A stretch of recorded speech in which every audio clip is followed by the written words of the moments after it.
The observation deck of the Exothian research vessel hummed with bioluminescent displays as Elsa pressed her hand against the reinforced viewport. Below, Earth rotated in serene blues and greens, oblivious to the six-limbed scientists studying it from orbit.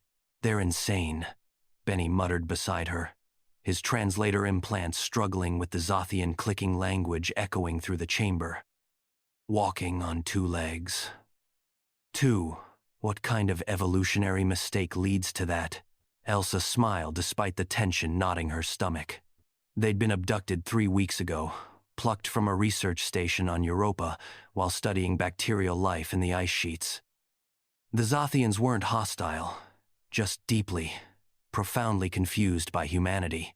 "Attention, specimens," the lead researcher, Kritesh, announced, his forearms gesturing in what the translation matrix interpreted as academic excitement. "We have completed our preliminary assessment. Your species represents the most improbable survival case in the Galactic Council's 40,000-year database." "Gee, thanks," Benny said under his breath.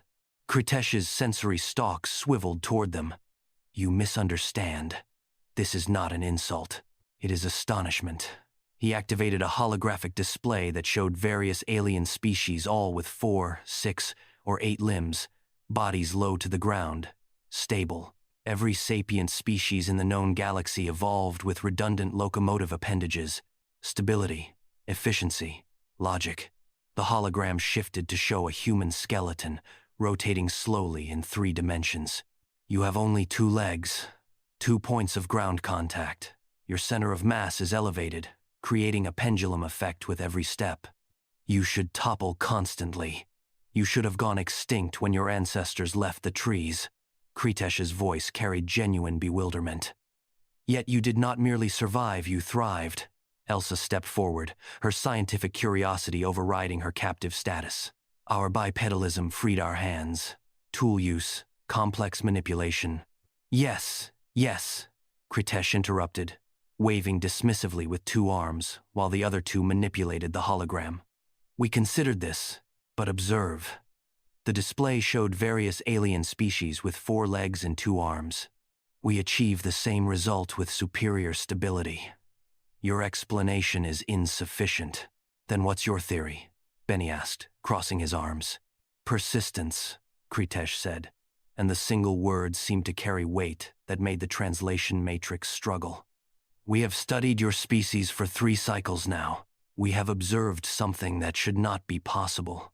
The hologram changed to show various Earth predators, lions, wolves, bears chasing prey in short, explosive bursts. Then it showed a human jogging, the same human, hour after hour, the sun moving across the sky. "You are the only species that hunts by, never stopping," Kritesh said. "Your bipedal gait is inefficient in bursts, but you can maintain it indefinitely.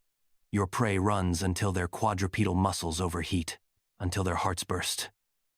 And still you come, 2 legs moving in that strange rhythm, never stopping, never tiring."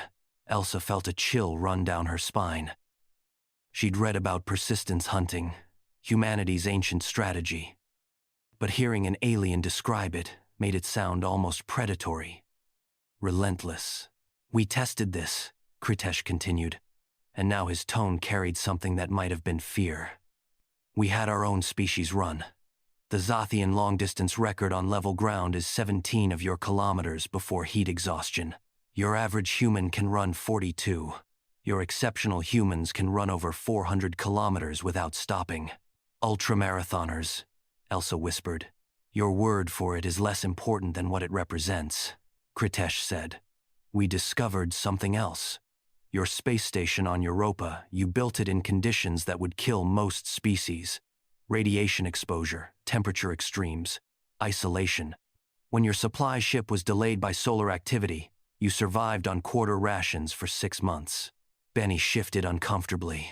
"It wasn't pleasant. It should have been impossible," Kritesh countered. "A Zothian would have perished in weeks. When we analyzed your biological samples, we found the answer."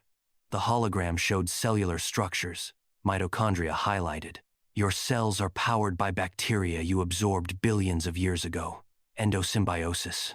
You are not one species but a colony, each cell a cooperation between ancient organisms. That's not unique to humans, Elsa protested. Many Earth species have mitochondria, true. But combined with your bipedalism, it creates something unprecedented. You sacrifice stability for endurance. You cannot run fast, but you can run forever. You cannot lift as much as a stable quadruped your size, but your freed hands can create tools that multiply your strength 1,000-fold. You are individually fragile, but collectively unstoppable. Kritesh deactivated the hologram and regarded them with all four eyes. The Galactic Council has a classification system for newly discovered species. Combat potential, technological advancement, cultural sophistication. We have debated for 3 cycles how to classify humanity. And, Benny prompted, we have created a new category, Kritesh said quietly. Persistence predators of the sapient variety. Other species run until they win or lose. You bipeds run until there is no one left to run from. You fell from the trees and learned to walk on 2 legs not despite the instability, but because of what it enabled. You are patient. You are relentless. You never stop. The observation deck fell silent except for the thrumming of the ship's systems. Are you going to make first contact with Earth? Elsa asked finally. Kritesh's sensory stalks quivered in what the translator couldn't quite interpret. The Council is discussing. You are not the strongest species, nor the fastest, nor the most intelligent. But there is something about you bipeds that unsettles. You walk on 2 legs, unstable, improbable, and you conquered your planet anyway. You reached for the stars despite having no natural adaptations for space. You simply decided to go, and kept going until you got there. He paused, then added softly, we will return you to your station, and we will recommend that the Council approach Earth with respect. Not fear. Precisely. But caution. Because any species that learned to walk on 2 legs and still reach the stars is not one to underestimate. As the ship turned toward Europa, Elsa looked down at her 2 legs, seeing them differently now. Not as an evolutionary compromise, but as a declaration that humanity had chosen a harder path and walked it anyway, step by step, mile after mile, never stopping. Benny caught her eye and grinned. Want to go for a jog when we get back? Despite everything, Elsa laughed. Try to keep up.